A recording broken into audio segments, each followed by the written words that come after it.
Seri 11 Bukek Xiansu. Suling Emas Naga Siluman. Cerita, Ho Ping Hu. Audiobook, novel silat.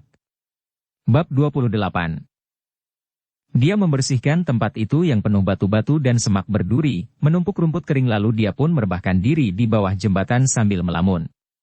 Asyik juga rebah di situ, melihat betapa jembatan itu agak bergerak-gerak kalau ada kuda atau kereta lewat, dan dari situ dia pun dapat mendengarkan orang-orang bercakap-cakap di atas jembatan itu tanpa yang bicara tahu bahwa di bawah jembatan ada orang mendengarkan percakapan mereka. Bermacam-macam hal dibicarakan orang dan kadang-kadang Tek Hoat tersenyum sendiri kalau mendengar percakapan yang lucu-lucu baginya. Dalam keadaan seperti itu, di mana kita bebas dari segala hal yang kita lihat atau dengar, baru kita dapat merasakan betapa lucunya dan juga menyedihkan adanya kehidupan manusia ini. Percekcokan suami istri akan terdengar lucu, karena sebelum mereka menjadi suami istri, atau di waktu mereka masih pengantin baru, tentu suami istri itu sendiri tak pernah membayangkan bahwa akan ada saat percekcokan di antara mereka, di mana kemarahan bahkan kebencian meracuni hati. Kata-kata seseorang yang semanis madu terhadap orang lain tentu akan terdengar lucu karena kita akan melihat betapa kemanisan itu hanya merupakan kedok belaka, merupakan suatu jembatan untuk mencapai sesuatu yang menjadi pamrih. Kepalsuan-kepalsuan dalam kehidupan kini nampak jelas oleh Tek Hoat, membuat dia makin merasa betapa kotornya dirinya, betapa dia telah melakukan segala macam kekotoran dan kepalsuan. Karena kenyataan betapa palsunya dirinya dan semua manusia di sekelilingnya, betapa di balik setiap sikap, setiap senyum, kata-kata manis, bahkan hampir setiap perbuatan selalu bersembunyi sesuatu yang lain yang menjadi pamrih yang mendorong perbuatan palsu itu, maka mungkin saja inilah yang membuat Tek Hoat menjadi tidak peduli kepada diri sendiri. Dia seperti orang yang merasa muak dengan dirinya sendiri dan seolah-olah membiarkan dirinya sedemikian untuk sekedar menghukumnya. Tiba-tiba Tek Hoat bangkit duduk ketika dia mendengar percakapan yang amat menarik hatinya. Dan kebetulan sekali yang bicara itu agaknya berhenti di atas jembatan. Dia cepat mengerahkan pendengarannya untuk menangkap semua percakapan itu setelah kalimat pertama ini amat menarik hatinya. Kalau dia tidak mau seret saja sudah. Kalimat inilah yang membangkitkan perhatian Tek Hoat karena membayangkan akan terjadinya tindakan sewenang-wenang terhadap orang lemah. Orang macam dia mana bisa menggunakan kekerasan? Sebaiknya dibujuk saja, terdengar suara orang kedua. Oleh karena itulah maka aku mencari kalian dan kebetulan sekali bertemu dengan kalian di sini. Tio Wangwei mengatakan bahwa dia bersedia membayar 15 tael perak kepada pelukis itu kalau mau melukisnya. 15 tael, seru suara pertama. Wah, sebuah lukisan untuk 15 tael? Gila itu. Bahkan dia masih menjanjikan untuk memberi hadiah 2 tael perak kepadaku kalau aku dapat membujuknya, kata orang ketiga. Wah, hebat. Dari mana dapat mencari uang semudah itu? Mari kita pergi dan kita bujuk dia sampai dia mau. Kalau tidak mau dibujuk, biar kuancam dia. Harus hati-hati, agar dia mau. Kalau dia sudah mau dan menerima uang itu. Mudah saja menggasak uang itu darinya. Pelukis tua kerempeng seperti itu mana bisa mempertahankan uang 15 tael. 3 orang itu lalu meninggalkan jembatan, tidak tahu bahwa tak jauh di belakang mereka terdapat seorang pengemis brewok yang berjalan seenaknya sambil membayangi mereka. Pengemis ini bukan lain adalah si Jari Maut. Karena cuaca sudah mulai gelap, Tek Hoat lalu mendahului 3 orang itu ketika mereka lewat di bawah sinar lampu jalan dan dia melihat bahwa 3 orang itu berwajah licik dan kejam seperti wajah orang-orang yang biasa melakukan kecurangan-kecurangan dengan jalan apapun untuk memperoleh uang. Seorang di antara mereka bahkan membawa sebatang golok tergantung di pinggang dan selain bertubuh besar juga nampak bengis. Mereka bertiga itu menuju ke sebuah losmen kecil di ujung kota yang letaknya agak terpencil dan sunyi. 3 orang itu menerobos masuk dan ternyata pengurus losmen itu agaknya sudah mengenal si tinggi besar yang membawa golok karena begitu melihat orang ini pengurus itu kelihatan takut-takut dan menyambut dengan sikap menjilat. Akan tetapi dengan bengis si tinggi besar itu bertanya. Di mana kamar pelukis tua Shipou itu? Di sana, paling belakang, akan tetapi kami harap. Mohon agar jangan mengganggu tamu kami. Sementara itu, Tek Hoat sudah mendahului mereka dan mengintai dari atas genteng. Mudah baginya menemukan kamar pelukis tua itu, karena memang tidak terlalu sukar menemukan seniman-seniman seperti pelukis, penyair dan sebagainya. Seorang kakek kurus yang berada di dalam kamar sendiri, bernyanyi-nyanyi kecil membaca sajak atau menggubah sajak karena tangannya tidak memegang apa-apa. Ketika dia tiba di atas kamar pelukis itu, dia mendengar orang tua itu sedang mendeklamasikan sajak yang agaknya tengah digubahnya. Batin kosong tanpa isi. Alam pun sunyi sepi. Hening. Diam. Suci. Seniman tua asyik sepi sendiri. Tok tok. Ketukan pintu kamarnya mengejutkannya dan menariknya kembali ke dunia kenyataan.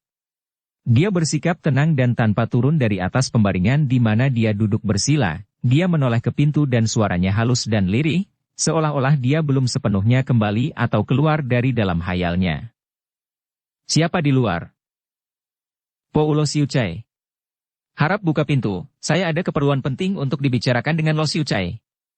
Kakek itu adalah sastrawan pelukis Po Toan. Seperti pernah kita mengenal sastrawan pelukis ini ketika dia mengunjungi Putri Shanti Dewi di Pulau Kim Choatu, Po Toan adalah seorang sastrawan perantau yang pandai sekali membuat sajak, menulis huruf indah dan melukis. Selain ini, dia juga seorang sastrawan yang banyak merantau di dunia Kang Ou dan banyak mengenal orang-orang gagah di seluruh dunia, bahkan dia adalah seorang sahabat baik dari suami istri pendekar sakti Gak Bun Beng dan istrinya yang amat terkenal, yaitu Putri Milana. Kakek Po Toan tersenyum pahit mendengar sebutan Lo Siu Chai itu. Siapakah menjadi Siu Chai?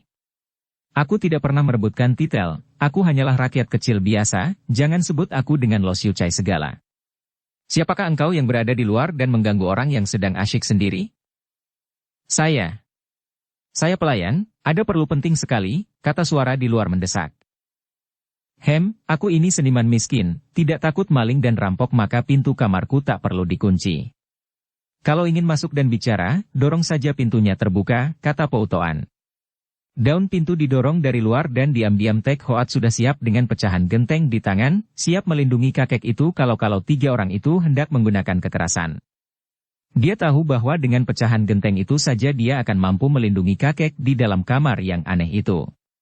Dia merasa amat tertarik kepada kakek itu, apalagi ketika mendengar sajaknya yang luar biasa tadi dan ingin sekali dia mengenal kakek itu lebih jauh, tentu saja mengenalnya dengan diam-diam karena selama bertahun-tahun ini dia tidak mau mengenal orang secara berdepan. Ketika melihat bahwa yang masuk ada tiga orang yang memiliki wajah yang licik, Po Toan mengerutkan alisnya. Kalian datang mau apakah? Jangan katakan bahwa kalian ini pelayan losmen. Seorang di antara mereka, yaitu orang yang diutus oleh hartawan Tio dan yang membujuk dua orang kawannya untuk membantunya, menjura kepada Po Toan dan berkata, Po Ulo Siu Chai. Sudah kukatakan aku bukan Siu Chai segala. Lekas katakan apa keperluan kalian. Begini, Po Usian Seng, katanya gagap karena biarpun kakek itu nampak kurus kerempeng, harus diakui bahwa dia amat berwibawa dan sikapnya seperti seorang pendekar gagah perkasa. Kedatangan saya ini adalah atas kehendak Tio Wang Wei. Saya diutus untuk... Sudahlah, katakan kepada Tio Wang Wei bahwa saya bukan tukang gambar orang. Tapi Sian Seng kemarin melukis seorang bocah penggembala kerbau di luar kota itu. Dan karena tertarik melihat hasil lukisan Sian Seng, maka Tio Wang Wei ingin sekali dirinya dilukis oleh Sian Seng. Beberapa kali sudah dia minta kepadaku untuk melukis dan aku sudah menolak. Aku hanya melukis apa yang ingin kulukis, biar dia itu penggembala kerbau atau benda berupa sampah sekalipun. Aku tidak mau dipaksa melukis seorang raja sekalipun, atau setangkai bunga indah sekalipun kalau aku tidak menghendakinya. Si tinggi besar itu agaknya sudah tidak sabar lagi. Hei, pelukis tua sombong. Tio Wang Wei hendak memberimu 15 tael perak, tahukah engkau? 15 tael perak? Ingat, dalam waktu berbulan-bulan engkau takkan bisa memperoleh uang sebanyak itu. Po Toan mengangkat mukanya memandang wajah si tinggi besar yang bersikap kasar itu, dan dia tersenyum sambil menggeleng kepalanya. Seorang tua bodoh seperti aku ini sudah tidak membutuhkan apa-apa, tidak butuh uang banyak, hanya butuh kebebasan untuk melukis, untuk bernyanyi, untuk apa saja yang mendatangkan kebahagiaan di hatiku. Apa artinya uang 15 tael perak bagiku? Bagimu tidak ada artinya, akan tetapi bagi kami ada, bentak si tinggi besar dengan marah dan tiba-tiba dia telah mencabut goloknya dan menodongkan ke arah dada kakek pelukis itu. Tek Hoat hanya memandang dengan urat saraf menegang, akan tetapi dia belum turun tangan karena maklum bahwa tinggi besar itu hanya mengancam dan keselamatan si pelukis itu belum perlu dibela. Dia ingin melihat bagaimanakah kakek lemah yang perkasa itu dan bagaimana perkembangan selanjutnya. Dia ingin mengenal kakek itu, mengenal dari sikap dan gerak-geriknya dalam menghadapi ancaman itu. Kakek Poutoan adalah orang yang sudah puluhan tahun bertualang di dunia, sudah ribuan kali menghadapi ancaman malapetaka, maka tentu saja penodongan ini merupakan hal kecil saja baginya. Sungguh pun dia seorang yang sama sekali tidak pernah belajar ilmu silat, akan tetapi dia telah memiliki keberanian dan kegagahan seorang pendekar tulen. Maka dia hanya tersenyum saja memandang kepada penodongnya, lalu menarik napas panjang. Sungguh untung sekali kau," katanya sambil tersenyum kepada penodongnya.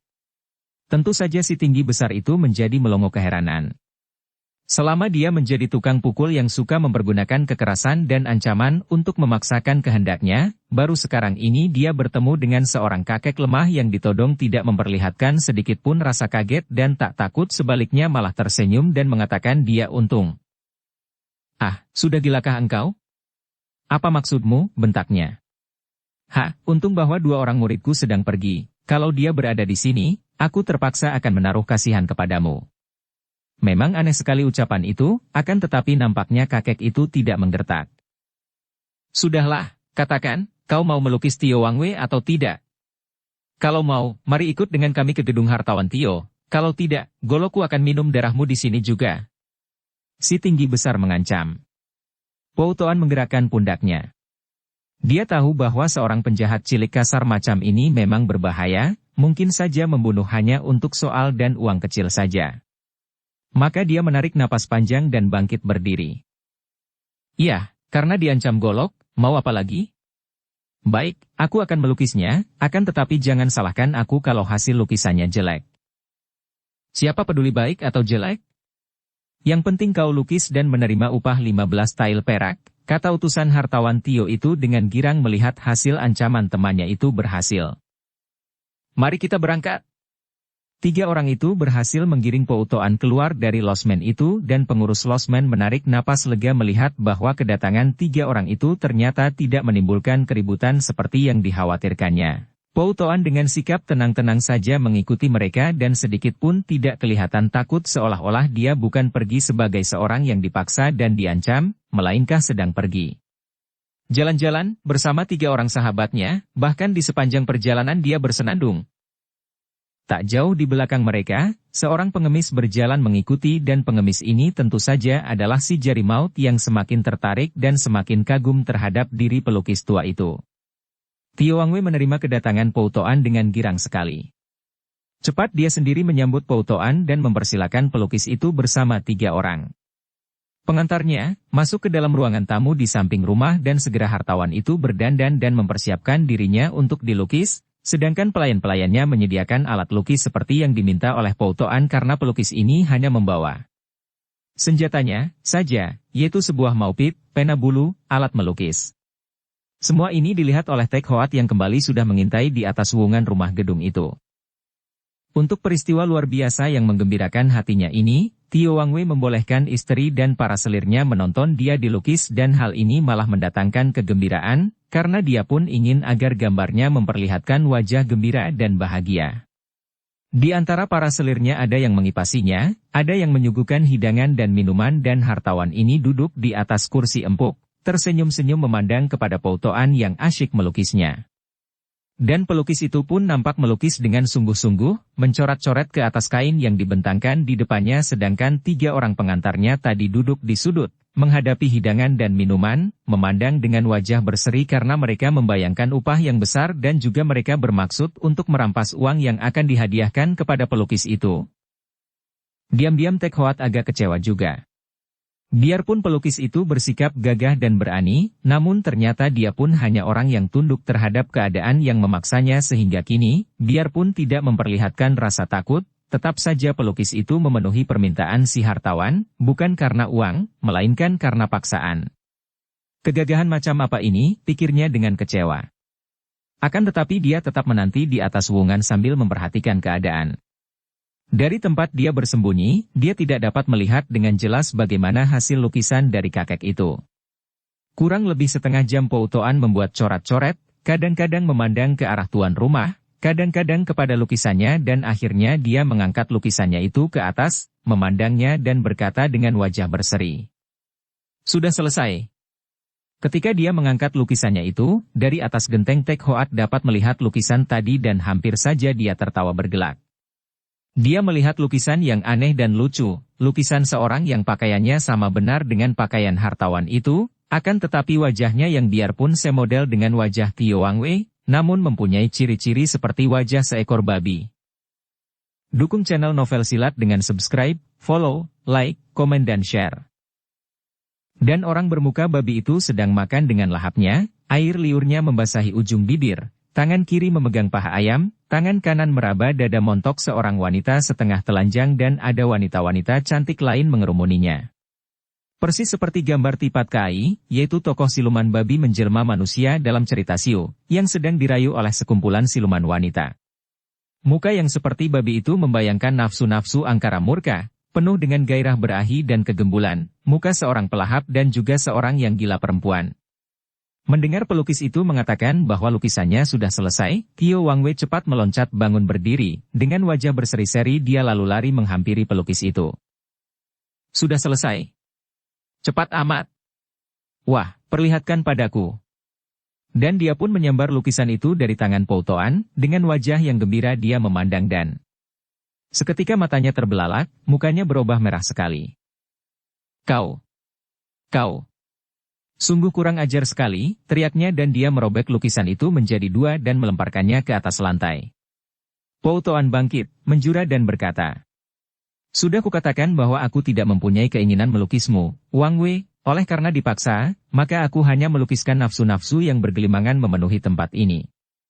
Maaf, aku tidak bermaksud menghinamu, Wang Wei, akan tetapi aku melihat betapa Wang Wei terkurung dalam kurungan emas, terbelenggu oleh nafsu-nafsu yang suatu saat nampak sebagai menyenangkan dan memuaskan, akan tetapi pada lain saat akan berubah menjadi menyusahkan dan mengecewakan, membosankan. Karena itu, pergi. Kau manusia tidak sopan, pergi dari sini. Hayo bawa dia pergi, bentak hartawan itu kepada 3 orang yang mengantar Pou Toan datang tadi. Utusan Tio Wang Wei tadi memberi isyarat kepada 2 orang kawannya untuk mengantar Pou Toan keluar dan dia sendiri tinggal di situ untuk minta upahnya. Dengan uring-uringan Tio Wang Wei melemparkan upahnya kepada orang itu yang cepat menyusul teman-temannya keluar. Sialan, katanya kepada teman-temannya. Upahku diberikan dengan marah-marah. Akan tetapi upah lukisan itu dia tidak mau berikan. Kenapa? Tanya si tinggi besar. Kau tidak melihat lukisannya? Yang ditanya menggeleng. Lihat ini. Dia melemparkan lukisan ini pada mukaku ketika aku menuntut upah lukisan, kata utusan itu dan si tinggi besar bersama kawannya lalu melihat lukisan yang telah robek menjadi 2 itu di bawah lampu luar gedung. Ketika mereka berdua melihat lukisan itu, seorang di antara mereka tertawa. Mirip memang. Hus, bentak si tinggi besar. Si tua bangka ini sengaja mempermainkan dan kita yang tidak memperoleh rejeki. Orang macam ini harus dihajar, bentaknya dan dia menghampiri pelukis itu. Sabar, kawan, kata temannya. Sebaiknya kita antar dia kembali ke losmen. Tidak ada untungnya memukul orang tua lemah seperti dia. Kembali Pou Toan berjalan seenaknya dan dengan tenang saja diiringkan 3 orang yang kelihatan kecewa dan marah-marah itu. Tak jauh di belakang mereka, Tek Hoat juga selalu membayangi dan diam-diam dia mulai kagum kepada Pou Toan. Kiranya Pou Toan tidak mengecewakan hatinya. Pelukis tua itu benar-benar hebat. Karena dipaksa, dia mau melukis. Akan tetapi lukisannya dilakukannya seenak sendiri saja sehingga menjadi lukisan yang mengejek dan menelanjangi hartawan yang berenang dalam lautan nafsu itu. Sungguh tepat sekali lukisannya dan sepatutnya hartawan itu berterima kasih kepadanya karena telah disadarkan. Setelah tiba di losmen, si tinggi besar itu mengantar Pou Toan ke kamarnya dan dengan suara keras memerintahkan pelukis itu untuk mengumpulkan seluruh barang bawaan dan miliknya yang berada di kamar itu, kemudian memaksanya keluar lagi. Kalian hendak membawaku kemana lagi? Tanya Po Toan. Kusuruh melukis, bentak si tinggi besar. Melukis apa? Melukis neraka. Hahaha, aku senang sekali melukis neraka. Coba katakan, neraka itu macam apa? Tolol. Mana aku pernah melihat neraka? Aku pun belum, hahaha. Po Toan tertawa senang. Mari ikut dengan kami, kau akan melihat neraka dan akan dapat melukisnya, kata si tinggi besar yang mendorong kakek itu. Mereka pergi lagi akan tetapi kini mereka membawa Po Toan keluar kota dan di tempat yang sunyi, si tinggi besar merampas buntalan Po Toan dari pundaknya. Apa yang kau lakukan ini? Aku ingin mengirim kau ke neraka agar engkau dapat melukisnya. Hahaha. Nah, buka pakaianmu itu. Si tinggi besar menodongkan goloknya. Akan tetapi pada saat itu tampak bayangan berkelebat. Des. Aug. Si tinggi besar terpelanting ketika pundaknya ditampar oleh Tek Hoat yang tak dapat menahan kesabarannya lagi melihat betapa pelukis itu hendak dibunuh setelah barangnya dirampas, bahkan sebelum dibunuh pakaiannya disuruh buka. Dua orang teman si tinggi besar terkejut sekali melihat munculnya seorang pengemis yang berani memukul temannya, segera menyerang. Akan tetapi, Tek Hoat menanti sampai tangan yang menyerangnya itu mendekat, kemudian dia mengangkat kedua lengannya menangkis. Krek! Krek! Lengan kedua orang itu patah tulangnya ketika bertemu dengan lengan Tek Hoat. Mereka mengadu-adu dan memegangi lengan yang patah tulangnya. Jembel busuk kau bosan hidup, bentak si tinggi besar yang sudah bangun dan kini dia menyerang dengan goloknya. Akan tetapi Tek Hoat menerima golok itu dengan tangannya, menangkap golok itu dan sekali mengerahkan tenaga, golok itu patah-patah dan dia lalu menampar lengan si tinggi besar dengan pecahan golok masih di tangan. Cerap! Kembali si tinggi besar menjerit dan sekali ini, tangan kanannya hancur dengan pecahan goloknya sendiri menancap sampai ke dalam daging dan mengenai tulangnya yang hancur. Dia merintih-rintih, kemudian bersama dua orang temannya dia melarikan diri tunggang langgang setelah meninggalkan buntalan milik Po Toan. Sejenak suasana menjadi sunyi dan dua orang itu berhadapan di tempat remang-remang karena kegelapan hanya dilawan oleh sinar bulan sepotong. Kemudian terdengar Po Toan tertawa bergelak. Haha, sejak tadi engkau selalu membayangi kami, si jari maut. Bukan main kagetnya Tek Hoat mendengar ini. Kakek lemah itu tidak saja tahu bahwa sejak tadi dia membayanginya, akan tetapi bahkan telah mengenalnya pula. Akan tetapi dia tidak peduli dan membalikkan tubuhnya, lalu pergi dari situ. Dia tahu bahwa pelukis itu mengikutinya, akan tetapi dia pun tidak peduli akan hal ini dan Tek Hoat lalu kembali ke jembatan yang menjadi tempat bermalamnya itu. Dia melihat kakek pelukis itu terus mengikutinya, akan tetapi dia pura-pura tidak melihat dan dia lalu turun ke bawah jembatan, lalu rebah melingkar lagi di tempatnya semula sebelum dia tertarik oleh percakapan orang di atas jembatan tadi. Haha, sungguh tempat yang jauh lebih menyenangkan daripada losmen itu, kata Po Toan. Wan Tek Hoat Taihiap, bolehkah aku ikut bermalam di sini? Kembali Tek Hoat terkejut. Orang ini bukan saja mengenalnya sebagai si jari maut, bahkan mengetahui Shinya yang sesungguhnya, padahal jarang ada yang tahu akan Shiwan itu, kebanyakan hanya tahu bahwa Shinya adalah Ang. Ini tempat umum, siapapun boleh pakai, jawabnya singkat, kemudian disambungnya. Dari mana kau tahu aku Shiwan? Haha, Taihiap, aku tua bangka tak berguna ini mengenal hampir semua tokoh di dunia Kang Ou, maka begitu melihat Taihiap aku pun segera mengenalmu. Aku banyak mendengar tentang dirimu dari sahabatku yang teramat baik, yaitu pendekar sakti Gak Bun Beng dan istrinya, Putri Milana yang masih terhitung bibimu sendiri, bukan? Tek Hoat mengerutkan alisnya. Dia tidak senang mendengar dirinya dikenal, apalagi dihubungkan dengan orang-orang yang berkedudukan tinggi seperti Milana, biarpun harus diakuinya bahwa Milana adalah putri pendekar super sakti dan pendekar itu adalah kakek tirinya. Sudahlah. Aku sendiri sudah lupa siapa diriku, apalagi engkau, seorang lain. Setelah berkata demikian, Tek Hoat lalu tidur dan sebentar saja dia sudah pulas. Diam-diam Po Toan menghela napas panjang berkali-kali dan dia merasa kasihan sekali kepada pendekar ini. Teringat dia akan pertemuannya dengan Putri Shanti Dewi dan diam-diam dia merasa heran sekali bagaimana seorang putri cantik seperti bidadari itu dapat begitu mendalam jatuh cinta kepada pendekar yang kini menjadi seperti jembel gila. Akan tetapi dia pun dapat menduga bahwa mungkin keadaan pendekar ini sampai menjadi begini justru karena si putri itulah.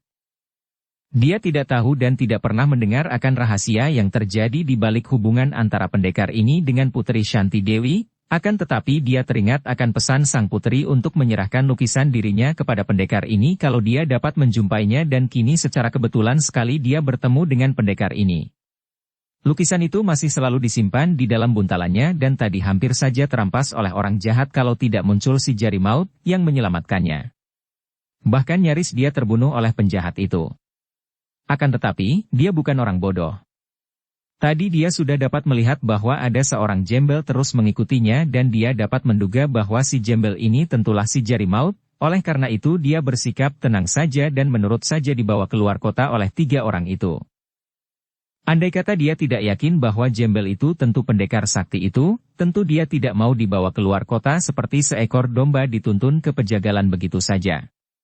Melihat pendekar itu agaknya telah tertidur, Po Toan juga lalu merebahkan diri dan tak lama kemudian dia pun tertidur pulas dan bermimpi indah. Po Toan adalah seorang manusia bebas yang selalu merasa bahagia, dimanapun juga dia berada. Akan tetapi, begitu pelukis itu pulas, Tek Hoat terbangun dan dia duduk bersila. Dari bawah jembatan itu kini nampak bulan yang condong ke barat, sinarnya gemilang karena tidak terhalang awan.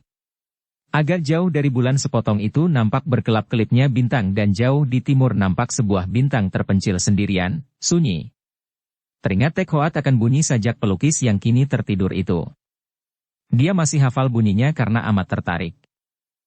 Batin kosong tanpa isi alam pun sunyi sepi hening diam suci seniman sepi sendiri, tua asyik dia menarik napas panjang. Membaca sajak itu, dia seperti dapat meraba kesunyian itu, keheningan yang maha luas. Sebagai pencerminan dari kesepian di hatinya. Akan tetapi, kalau pelukis itu agaknya menikmati kesunyian yang disebutnya keheningan yang diam dan suci, sebaliknya dia tersiksa oleh kesepian diri, karena kerinduannya yang tak kunjung henti terhadap Shanti Dewi. Dia kini merasa seperti bintang yang terpencil di timur itu, bintang kecil tersendiri, miskin papa dan hina, seperti dia, tidak cemerlang, hidup sia-sia. Dan dia pun menarik napas panjang lagi. Kalau saja dia sudah yakin bahwa Shanti Dewi sudah tidak ada lagi di dunia ini, tentu hal itu akan amat meringankan penderitaan hatinya. Kalau begitu halnya, hanya ada 2 pilihan, hidup dengan bebas atau mati. Akan tetapi dia yakin bahwa pujaan hatinya itu masih hidup, entah di mana. Dan andai kata dia dapat menjumpainya, dia pun sangsi apakah Shanti Dewi mau sekali lagi mengampunkannya. Dosanya sudah bertumpuk-tumpuk terhadap Shanti Dewi pujaannya itu. Apakah dia akan begini terus dan akhirnya seperti pelukis itu, yang menamakan dirinya sendiri seniman tua? Dia hanya akan menjadi jembel tua kelak. Hampir setiap orang pernah merasakan kesepian yang amat menyiksa dan menakutkan batin itu. Rasa kesepian yang mencekam, sungguh pun kita dikelilingi keluarga, harta benda, dan segala milik kita lahir batin. Rasa kesepian ini kadang-kadang muncul kalau kita melihat betapa sesungguhnya kita ini tidak memiliki apa-apa, betapa kita ini hidup terpisah dari semuanya itu, betapa pada suatu saat kita akan berpisah dari kesemuanya itu, apabila kematian datang menjemput kita. Rasa kesepian ini, rasa betapa diri ini kosong tanpa isi, tiada arti, mendorong kita untuk mengikatkan diri kepada apapun juga yang kita anggap lebih berharga, lebih tinggi dan karena itu dapat mendatangkan hiburan yang membuat kita terhibur dan senang. Kita yang merasa betapa diri sendiri ini kosong tak berarti, lalu mengikatkan diri. Kepada keluarga, kepada kelompok, kepada suku atau agama, kepada kepercayaan, kepada negara, dan sebagainya lagi. Namun pada hakikatnya, akar daripada pengikatan itu bersumber kepada pelarian diri, diri atau si aku yang ingin lari daripada kesepian dan kekosongan yang mengerikan itu, si aku yang ingin terhibur, yang ingin terjamin keamanan dan keselamatannya, si aku yang selalu ingin dalam keadaan yang menyenangkan. Karena itulah maka timbul pengukuhan dan jerih payah, daya upaya untuk mempertahankan kepada yang kita pentingkan itu di mana kita mengikatkan diri. Yang penting lalu keluargaku, bangsaku, agamaku, Tuhanku, kepercayaanku. Jelaslah bahwa yang penting itu adalah ku-nya. Peduli apa dengan agama orang lain, karena semua itu tidak ada hubungannya, tidak menyenangkan aku. Yang penting adalah segala-gala yang menjadi punyaku, yang menjadi kepentinganku. Kesepian berbeda dengan keheningan. Kalau kita berada seorang diri, di lereng gunung yang sunyi, atau di tepi laut, atau di mana saja tidak terdapat seorang pun kecuali kita sendiri, kalau kita berada di tempat itu dengan batin kosong, dengan pikiran yang tidak mengoceh, dengan mata dan telinga terbuka, dengan kewaspadaan dan penuh kesadaran, maka akan terasalah adanya keheningan yang menyelubungi seluruh alam termasuk kita sendiri.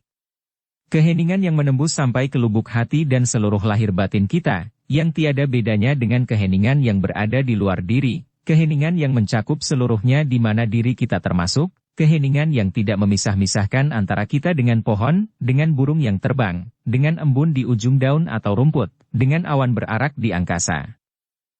Di dalam keheningan seperti ini tidak terdapat rasa khawatir, tidak terdapat rasa takut, rasa sepi, tiada lagi pikiran yang membanding-bandingkan antara susah dan senang, puas kecewa, hidup mati dan sebagainya. Akan tetapi, pikiran yang membentuk si aku ini masuk dan mengacau keheningan dalam diri yang segera memisahkan diri dari keheningan yang menyelimuti seluruh alam. Si aku yang begitu masuk lalu menciptakan keinginan-keinginan.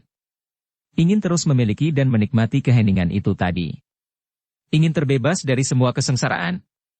Ingin ini dan ingin itu dan justru keinginan inilah yang meniadakan segala-galanya, kecuali mendatangkan kesenangan sekilas lalu saja, dan akhirnya akan mendatangkan kesepian karena semua kesenangan itu hanya seliwatan belaka. Maka, pikiran yang membentuk si aku itulah yang mendatangkan lingkaran setan yang tiada akhirnya. Keheningan sebelum si aku masuk adalah keheningan yang menyeluruh, keheningan di mana tidak terdapat si aku yang menikmati keheningan itu. Segala macam suara tidak akan mengganggu karena tercakup di dalam keheningan itu.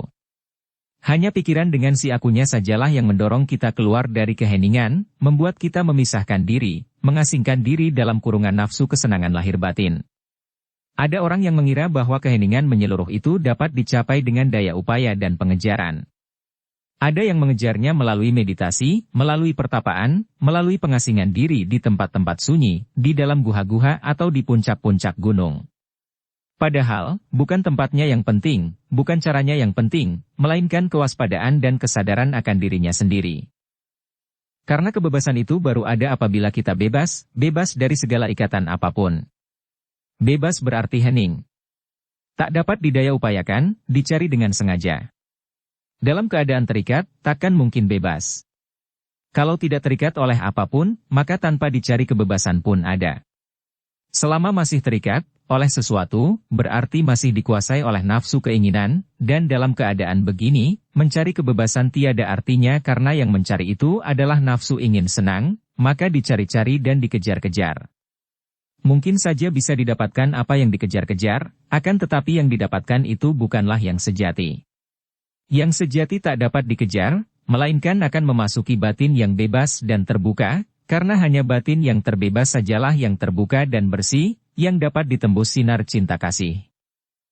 Pada keesokan harinya, ketika Po Toan terbangun, dia melihat si jari maut masih duduk bersila di situ. Girang hati pelukis ini, karena tadinya dia khawatir kalau orang aneh itu telah pergi sebelum dia terbangun. Dan memang Tek Hoat menantinya sampai terbangun. Ada sesuatu yang menarik hati Tek Hoat dalam sajak itu, dan dia ingin bertanya tentang itu kepada si pembuat sajak. "Selamat pagi, Wan Tai Hiap," kata Po Toan. Tek Hoat hanya bergumam saja karena selama bertahun-tahun ini baru sekarang dia mendengar ada orang menyalam selamat pagi padanya. "Bukan main indah sejuknya pagi ini?" Po Toan bangkit berdiri, mengembangkan dadanya dengan membuka kedua lengannya dan menghirup hawa udara pagi yang masih sunyi itu sebanyaknya.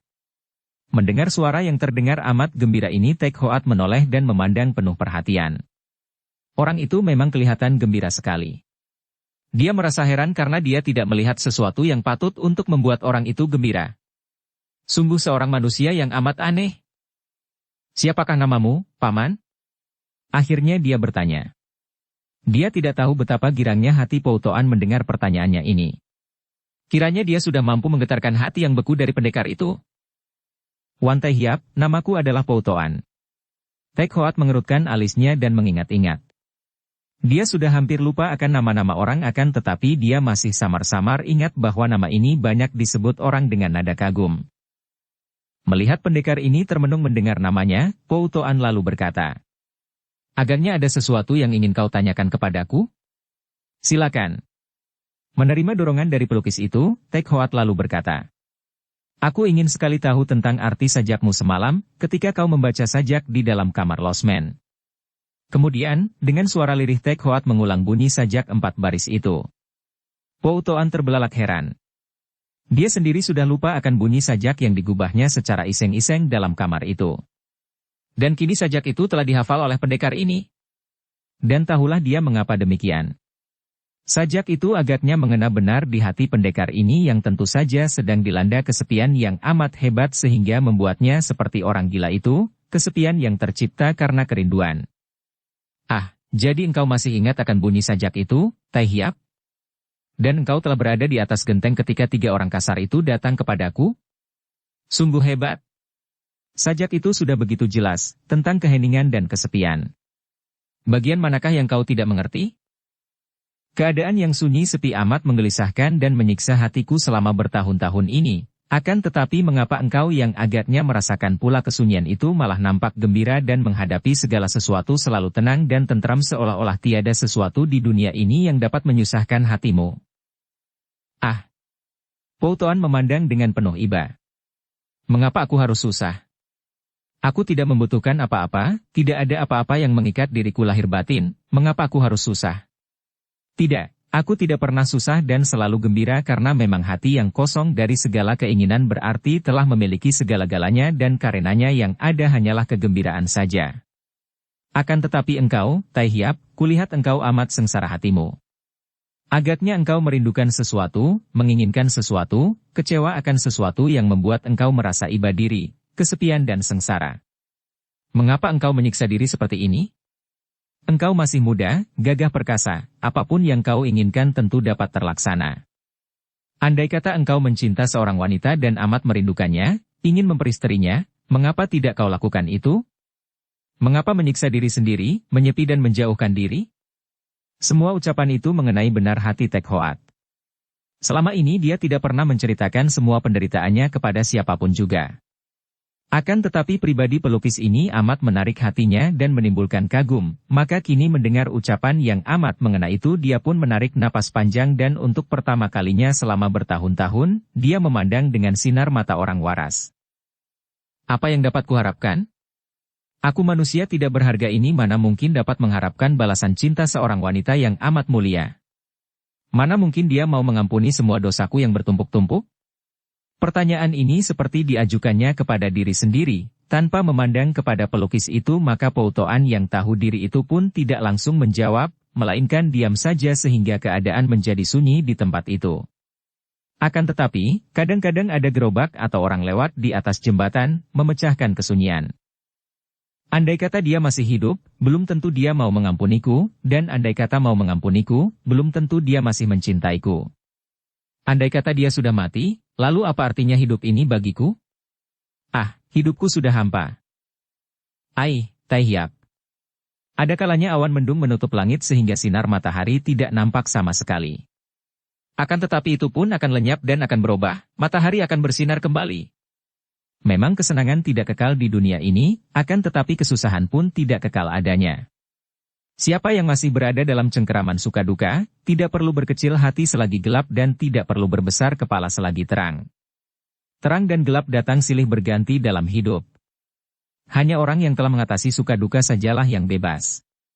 Kalau engkau belum bebas, mengapa harus menyerah kepada kegagalan? Siapa tahu kalau orang yang Tai Hiap rindukan itu pun kini sedang menanti-nanti kedatangan Tai Hiap penuh kerinduan? Tek Hoat menggeleng kepalanya, lalu bangkit meninggalkan kolong jembatan itu sambil berkata, "Tidak mungkin. Tidak mungkin. Hei! Kemana Tai Hiap hendak pergi?" Po Toan berseru akan tetapi pengemis muda itu sudah mendaki ke atas jalan, tidak menjawab dan tidak menoleh pula. Sungguh keras kepala. Po Toan mengomel dan dia pun bergegas mendaki dari kolong jembatan dan naik ke jalan yang masih sunyi. "Tunggu dulu, Wan Tai Hiap. Aku mempunyai sesuatu untuk kuberikan kepadamu." Akan tetapi Tek Hoat tanpa menoleh berkata, "Aku tidak menerima apapun dari siapapun. Tapi, ini adalah tanda terima kasihku telah kau tolong malam tadi." "Lupakan saja. Wan Tek Hoat, setidaknya kau lihatlah lukisanku ini," teriak Po Toan sambil membuka gulungan sebuah lukisannya dan dia berdiri menghadang di depan pendekar yang seperti jembel itu. Dengan tidak sabar Tek Hoat hendak menghindar. Akan tetapi ketika dia melirik ke atas lukisan yang dibentang itu dan kebetulan matahari pagi menimpa lukisan itu, dia tersentak kaget sekali, matanya terbelalak, mukanya pucat, tubuhnya menggigil dan sekali sambar dia telah merampas lukisan itu dan memandang lukisan dengan mata bersinar menyeramkan. Itulah lukisan Shanti Dewi. Tidak salah lagi. Mata itu, hidung itu, bibir itu. Tiba-tiba dia mengeluarkan bunyi seperti seekor singa menggereng dan tahu-tahu dia telah menyambar ke depan dan telah mencengkeram leher baju Po Utoan dan diangkatnya orang itu tinggi ke atas seperti orang menangkap seekor kelinci dengan memegang pada telinganya saja. Hayo katakan, di mana dia? Di mana dia? Cepat jawab. Dia membentak-bentak dengan muka pucat sekali seperti kertas. Diperlakukan begini, Po Utoan tidak takut, malah mencela keras. Pantas saja dia menjauhkan diri darimu, Wan Tek Hoat. Wanita mana yang dapat bertahan untuk berdekatan dengan orang yang wataknya begini kasar, keras dan tidak patut? Sejenak dua pasang mata itu bertemu pandang. Sejenak mata pelukis itu tajam dan sedikit pun tidak gentar. Sinarnya seperti memasuki lubuk hati Tek Hoat, membuat pemuda itu sadar akan perbuatannya dan tiba-tiba Tek Hoat mengeluarkan suara seperti orang dicekik. Pegangannya pada baju itu terlepas dan dia menggunakan kedua tangan menutupi mukanya, tangan kanannya masih memegang gulungan lukisan dan dia pun terisak. Lalu menjatuhkan diri berlutut di depan Po Utoan. Maafkan aku. Oh. Maafkan aku dan jangan siksa aku lagi. Katakanlah di mana adanya dia. Po Utoan terkejut sekali akan tetapi juga girang. Orang ini sesungguhnya belum kehilangan sifat-sifat baiknya, sifat-sifat pendekarnya, hanya karena kedukaan dan kekecewaan saja yang membuatnya menjadi seperti itu. Maka dia pun cepat membangunkan Tek Hoat, mengajaknya duduk di tepi jalan dan dengan hati-hati dia pun lalu bercerita tentang Shanti Dewi. Putri Shanti Dewi masih hidup dalam keadaan sehat, Tai Hiap. Dan dia telah menjadi seorang seperti bidadari, disanjung dan dipuja oleh seluruh manusia, terutama kaum prianya sehingga kabarnya Pangeran Qian Leong sendiri pun menjadi sahabatnya. Dia hidup sebagai seorang putri di Pulau Kincoatu. Dengan singkat Po Utoan memberitahu letaknya pulau itu. Akan tetapi belum sampai dia bercerita lebih jauh, Tek Hoat sudah bangkit menjura dan dengan mata bersinar-sinar dia memberi hormat berkali-kali. Terima kasih, Paman Pou, terima kasih. Nanti dulu, belum kuceritakan bahwa aku bertemu dengan dia, dan dialah yang memberikan lukisanku itu kepadaku dengan pesan untuk diberikan kepadamu. Dia masih ingat padaku? Ingat? Dia menitikan air mata ketika mendengar akan keadaanmu seperti yang sudah kudengar dari banyak tokoh Kangou. Mungkinkah itu? Dewi.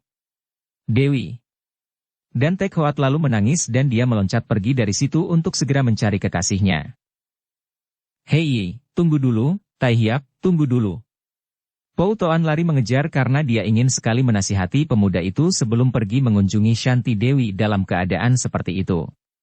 Pemuda itu sedang dilanda kebingungan dan tekanan batin yang hebat, maka kalau tidak mendapat nasihat yang benar dan menghadap Shanti Dewi dalam keadaan seperti itu, tentu keadaan hubungan antara dua orang itu akan menjadi semakin berbahaya.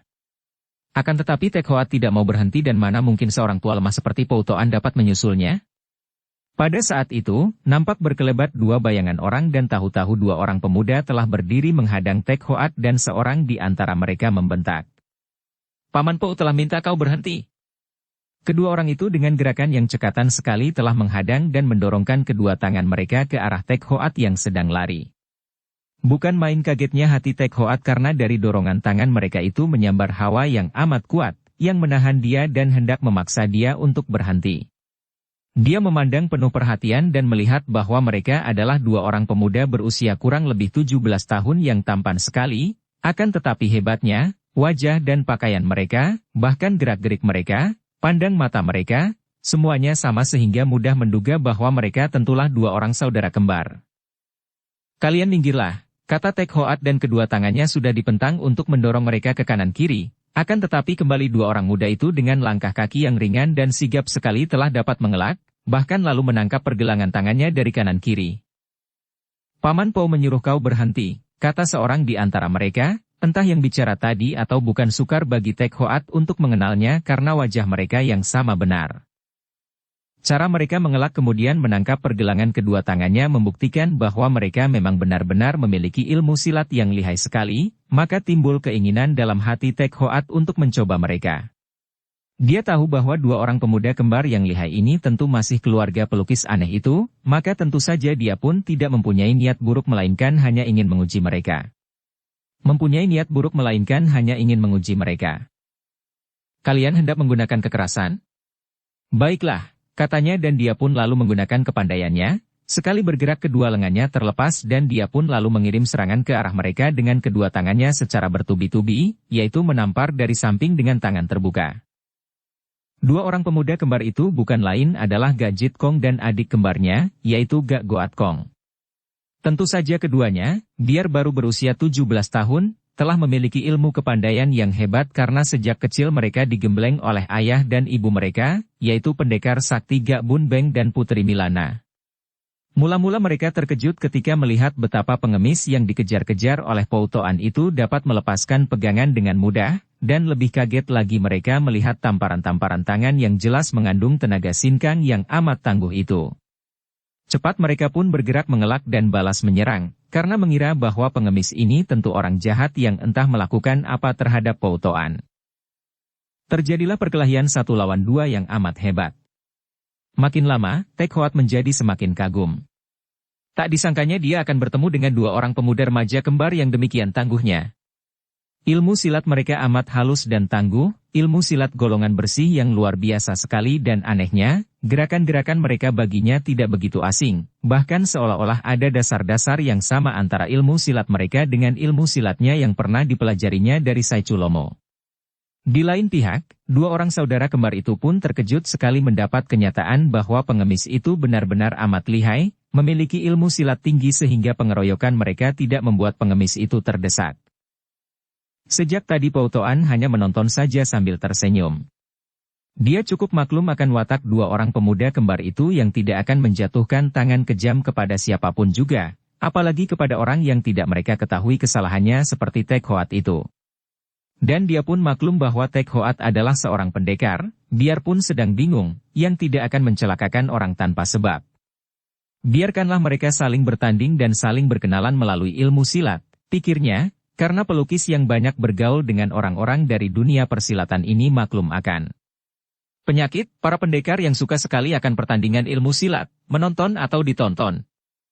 Setelah membiarkan mereka bertanding sampai beberapa lamanya Pou Toan yang tidak mengenal ilmu silat itu merasa khawatir juga.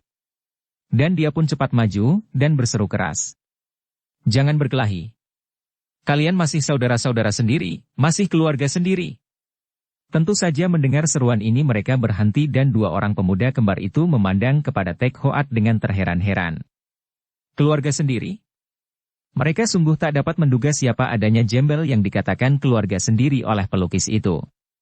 Sedangkan Tek Hoat yang tadinya tidak mau pedulikan segala hal, kini menjadi tertarik juga dan dia menoleh kepada Pou Toan dengan sinar mata bertanya. Bersambung ke bab 29. Dukung kami dengan subscribe, follow, like, komen dan share. Terima kasih.